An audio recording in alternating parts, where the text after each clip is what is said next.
നാരായണ നാരായണ നാരായണ നാരായണ നാരായണ. പീതാംബരം കരവിരാജിതചക്രശംഖകൗമോദഗീ സരസിജം കരുണാസമുദ്രം രാധാസഹായം അതിസുന്ദരമന്ദഹാസം വാതാലയേശമനിശം ഹൃദി ഭാവയാമി.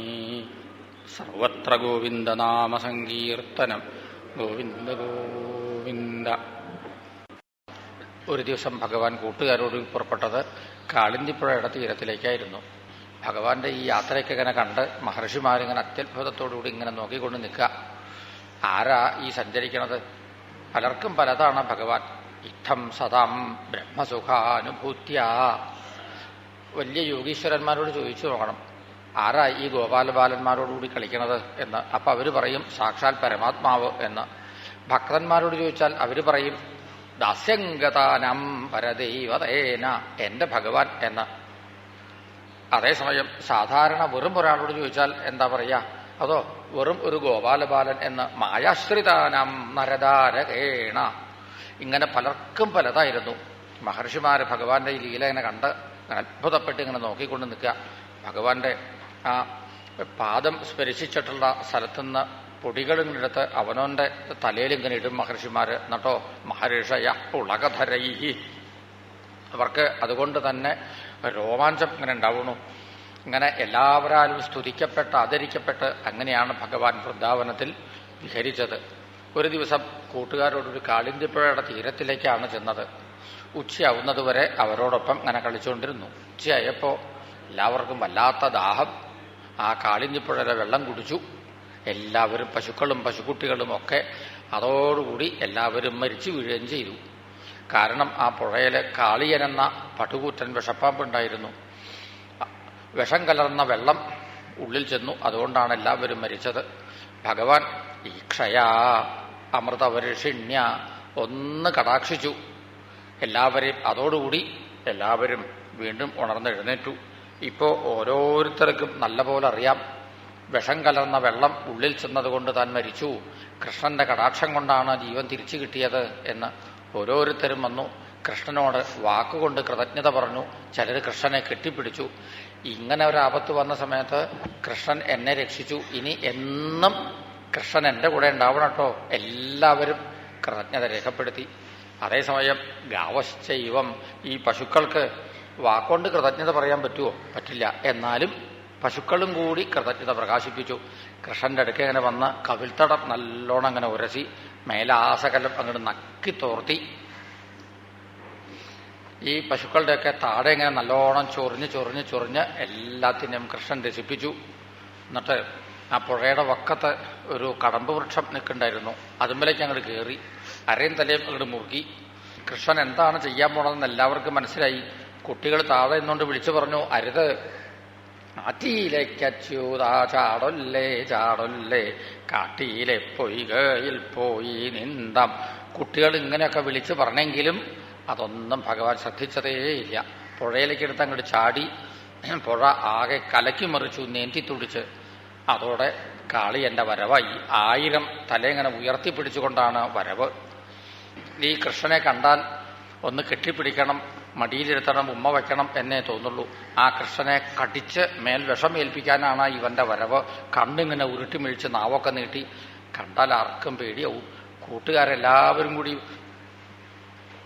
അയ്യോ സഹസ്രപാണഗ്രക്കാരിമ്പെങ്ങിയോമൽ കോമാളപ്പൈതലെങ്ങോ. എല്ലാവരും അയ്യോ അയ്യോ എന്ന് ഉറക്ക നിലവിളിച്ചുകൊണ്ട് നിൽക്കണു.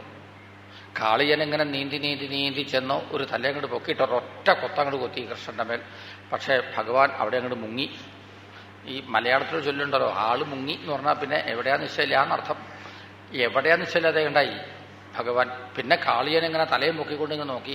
കുറച്ച് കഴിഞ്ഞപ്പോൾ കണ്ടു വളരെ ദൂരെ കൃഷ്ണൻ പൊങ്ങിയിരിക്കണു. കാളിയൻ ഇവിടുന്ന് അങ്ങോട്ട് നീന്തി അവിടെ ചെന്ന് കടിക്കാൻ ഭാവിച്ചപ്പോൾ ഭഗവാൻ അവിടെയും മുങ്ങി. കാളിയനേക്കാൾ വേഗത്തിലാണ് കൃഷ്ണന്റെ ഈ ജലത്തിൽ കൂടിയുള്ള യാത്ര. ഈ സമയത്ത് ഗോകുലവാസികൾ ദുർനിമിത്തം കണ്ടു. അവരെല്ലാവരും പുറപ്പെട്ടു കാളിന്തിപ്പുഴയുടെ തീരത്തേക്ക്. ഇവിടെ വന്നപ്പോൾ അവര് കണ്ടതെന്താന്നോ, കാളിയൻ കൃഷ്ണനെ ഇങ്ങനെ പിടിച്ച് ഇങ്ങനെ ഇങ്ങനെ ഇങ്ങനെ കെട്ടുകയാണ്. ഓരോരോ തലകളെ കൊണ്ട് ഇങ്ങനെ കടിക്കണമുണ്ട്. കടിച്ചട്ടും കൃഷ്ണന്റെ മേൽ വിഷം അങ്ങോട്ട് കയറുന്നില്ല. അപ്പം അങ്ങനെ ദേഷ്യം കൂടി കൂടി കൂടി ഇങ്ങനെ വരുന്നു. ഇത് എല്ലാവരും കണ്ടു. കാളിയൻ കടിച്ചു കൃഷ്ണനെ, ഇനി കൃഷ്ണൻ തിരിച്ചു വരില്ല എന്ന് എല്ലാവർക്കും തീർച്ചയായി. കൃഷ്ണനില്ലാത്ത ജീവിതത്തിനെപ്പറ്റി അവർക്ക് ആലോചിക്കാൻ പോലും വയ്യ. പ്രാണനേക്കാൾ പ്രിയതരനായ കൃഷ്ണൻ ജീവിതത്തിൽ നഷ്ടപ്പെടുകയാണ് എന്ന് വന്നപ്പോൾ ഇനി എന്തിനാ ജീവിതം? ഓരോരുത്തരും വിഷം കലർന്ന വെള്ളത്തിൽ ചാടി ആത്മഹത്യ ചെയ്യാനായിട്ട് പുറപ്പെട്ടു. അപ്പോഴേക്കും രാമൻ എല്ലാവരുടെയും മുമ്പിൽ ചെന്ന് നിന്നു, അരുത് അരുത് എന്നും പറഞ്ഞ്. ആളുകൾ ഇവിടെ ഇങ്ങനെ ഉറക്കെ കരയാൻ തുടങ്ങി. ഭഗവാൻ ഈ സമയത്ത് പെട്ടെന്ന് ശരീരം ഒന്നങ്ങോട്ട് കുടഞ്ഞു. അതോടുകൂടി കാളിയന്റെ ബന്ധനം അങ്ങോട്ട് പൊട്ടിപ്പോയി. ഒരു തല അങ്ങോട്ട് പൊക്കി കടിക്കാൻ വേണ്ടിയിട്ട് ആ തലയിൽ ഭഗവാൻ ചാടി. അടുത്ത തല പൊക്കിയപ്പോൾ അതിലും ചാടി. യദ്യൽ സമുന്നമതി, ഏതേത് തലകളാണോ പൊക്കി പൊക്കി വന്നത് അതാത് തലകളിൽ ഇങ്ങനെ ചാടി ചാടി ചാടി ചാടി ആ കാളിയന്റെ അഹങ്കാരം അടക്കി. കുറച്ച് കഴിഞ്ഞപ്പോഴാണ് കൂട്ടുകാർക്ക് മനസ്സിലായത്, ഇതൊരു നൃത്താണല്ലോ എന്ന്. ഭഗവാന്റെ കാൽവെപ്പനുസരിച്ച് അവർ ഭംഗിയായിട്ട് താളം കൊട്ടി. അപ്പോഴേക്കും ആകാശത്തിലും ആളുകൾ വന്നെത്തി. ഭഗവാന്റെ കാൽവെപ്പനുസരിച്ച് അവരും ഭംഗിയായിട്ട് താളം പിടിച്ചു. ഇന്നാണെങ്കിൽ കൃഷ്ണൻ ധാരാളം സ്വർണ്ണാഭരണങ്ങളൊക്കെ ചാർത്തിയാണ് വന്നേക്കണത്. ആ സ്വർണ്ണാഭരണത്തിന്റെ പ്രഭ ഭഗവാന്റെ മേൽ പോരാ. കാളിയന് ഓരോരോ തലകൾ ഇങ്ങനെ ഉയർത്തുമ്പോൾ ഓരോ തലയിലുണ്ട് ഓരോ തരം രത്നം. ആ രത്നത്തിന്റെ പ്രഭയും കൂടിയും ഭഗവാന്റെ മേൽ വന്നിങ്ങനെ തട്ടണു. ഈ നൃത്തത്തിന്റെ ഇടയ്ക്ക് ഡാൻസിനിടയ്ക്കൊക്കെ പതിവുണ്ടല്ലോ, ഓരോ പോസിനും ഓരോ ഈ സ്പോട്ട് ലൈറ്റ് കാണിക്കുമ്പോൾ അതിനൊരു വിശേഷ ശോഭയുണ്ടാവും. അതാണ് ഇപ്പോ ഭഗവാന്റെ മേൽ വന്നങ്ങനെ അടിക്കണത്. കുറേയേറെ നേരം ഉണ്ടായി ഈ കാളിയമർദ്ദനമെന്ന ഈ ഒരു നൃത്തം. നേരം കഷ്ടിച്ച് സന്ധ്യ ആവാറായി. അപ്പോഴേക്കും കാളിയന്റെ പത്നിമാരൊക്കെ കുട്ടികളെ മുമ്പിൽ നിർത്തിക്കൊണ്ട് അവര് സ്തുതിക്കാൻ തുടങ്ങി. പതിവ്രതമാർക്ക് ഭർത്താവ് എന്ന് വെച്ചാൽ പ്രാണനാണ്, അതുകൊണ്ട് ഞങ്ങളുടെ പ്രാണനെ വിട്ടുതരണം എന്ന് അവരപേക്ഷിച്ചു. ഭഗവാൻ കാളിയന്റെ ശിരസിൽ നിന്ന് താഴെ ഇറങ്ങി. കാളിയനും അപേക്ഷിച്ചു, അനുഗ്രഹം നിഗ്രഹം വാ, ഒന്നുകിൽ അനുഗ്രഹിക്കുക അല്ലെങ്കിൽ നിഗ്രഹിക്കുക. ഭഗവാൻ പറഞ്ഞു, ഞാൻ എല്ലാവരും അനുഗ്രഹിക്കുകയാണ് പതിവ്. ഓരോരുത്തരൊക്കെ ഓരോ തരത്തിലാണ് എൻ്റെ അനുഗ്രഹം എന്ന് മാത്രമേ ഉള്ളൂ. ഇനി ഇവിടെ താമസിക്കരുത്, രമണകം എന്ന ദ്വീപിലേക്ക് പോയിക്കോളൂ, അവിടെ ചെന്നാൽ സുഖമായിട്ട് താമസിക്കാം. കാളിയൻ പറഞ്ഞു, അവിടെ ചെന്നാൽ ഗരുഡൻ എന്നെ ഉപദ്രവിക്കും എന്ന്. ഉപദ്രവിക്കില്ല എന്ന് ഭഗവാൻ ഉറപ്പും കൊടുത്തു. അനുഗ്രഹിച്ചു. അവിടുന്ന് കാളിയനെയും പത്നിമാരെയും പറഞ്ഞയക്കുകയും ചെയ്തു. ഉപദ്രവിക്കില്ല എന്ന് പറയാൻ എന്താ കാരണം? ഭഗവാന്റെ പാദചിഹ്നം കാളിയന്റെ തലയിൽ വന്നിട്ടുണ്ട്. അത് കണ്ടാൽ ഗരുഡൻ തല്ലല്ല ചെയ്യുക, ഭഗവാന്റെ പാദചിഹ്നല്ലേ, അതൊന്ന് തൊട്ട് ഗരുഡൻ തലയിൽ വയ്ക്കും. അപ്പോ കാളിയനെ ദ്രോഹിക്കണതിന് പകരം കാളിയനെ അനുഗ്രഹിക്കണ പോലെയും കൂടിയായി. അങ്ങനെ ഗരുഡനിൽ നിന്നുള്ള ഭയം അതും കാളിയനെ ഒഴിവാക്കി കൊടുത്തു. അങ്ങനെയാണ് അവിടുന്ന് യാത്രയാക്കിയത് ആ കാളിയനെ. ഭഗവാന്റെ പാദമൂലം കൊണ്ടുള്ള അനുഗ്രഹമാണ് കാളിയന് കിട്ടിയത് എന്നർത്ഥം. എന്നാ കുറച്ചൊക്കെ ഒരു വേദന അനുഭവിക്കേണ്ടി വന്നില്ലേ എന്ന് ചോദിച്ചാൽ ലേശം വേദനയൊക്കെ അനുഭവിക്കേണ്ടി വന്നു. അതൊക്കെ നമുക്കൊക്കെ വേണ്ടി വരാറുണ്ട്. ചിലപ്പോൾ എവിടെയെങ്കിലും ഒരു ദിക്കിൽ വലിയൊരു കുരു ഉണ്ടായാൽ ഡോക്ടർമാരെന്താ ചെയ്യുക? അതൊരു സൂചി എടുത്തൊരു കുത്തും. അത് ചിലപ്പോൾ ഒന്ന് ഞെക്കി അങ്ങോട്ട് പൊട്ടിക്കും. ആ ഞെക്കണ സമയത്ത് കുറച്ച് വേദനയൊക്കെ അനുഭവപ്പെടും. പക്ഷേ ആ ഉള്ളിലുള്ള ചലം അങ്ങോട്ട് പോയാലോ പിന്നെ സുഖമായി. ഇതുപോലെ കാളിയന്റെ ഉള്ളിലുണ്ടായിരുന്നു ഒരു അഹങ്കാരത്തിന്റെ കുരു. അതുമ്പലാണ് ഭഗവാൻ നല്ലോണം ഒന്ന് ചവിട്ടി ഞെക്കി അതെല്ലാം പുറത്തേക്ക് അങ്ങോട്ട് കളഞ്ഞത്. ഇപ്പോ ആ രോഗം നിശേഷം പോയി, അതിന്റെ വേദനയൊക്കെ പോയി. എന്ന് മാത്രമല്ല, ഭഗവാന്റെ പാദമൂലത്തിന്റെ ആ അനുഗ്രഹം ഇങ്ങോട്ട് കിട്ടിയാൽ പിന്നെ ഒരാൾക്ക് ആരെയാ ഭയപ്പെടേണ്ടത്? ഒന്നിനെയും ഭയപ്പെടേണ്ടതില്ല. അങ്ങനെ കാളിയനെ ഗരുഡ ഭയത്തിൽ നിന്നും കൂടി ഭഗവാൻ മോചിപ്പിച്ചു. അങ്ങനെയാണ് അവിടുന്ന് പറഞ്ഞയച്ചത്. നേരം രാത്രിയായി. പിന്നെ ആരും തിരിച്ചു പോന്നില്ല. ആ പുഴയുടെ തീരത്ത് തന്നെ കഴിച്ചുകൂട്ടി. അർദ്ധരാത്രി സമയത്ത് 4 പുറം കാട്ടുതീയു വന്നു. ഓടി രക്ഷപ്പെടാനും കൂടി നിർത്തിയില്ല. അയ്യോ എന്ന് പറഞ്ഞ എല്ലാവരും കരയാൻ തുടങ്ങി.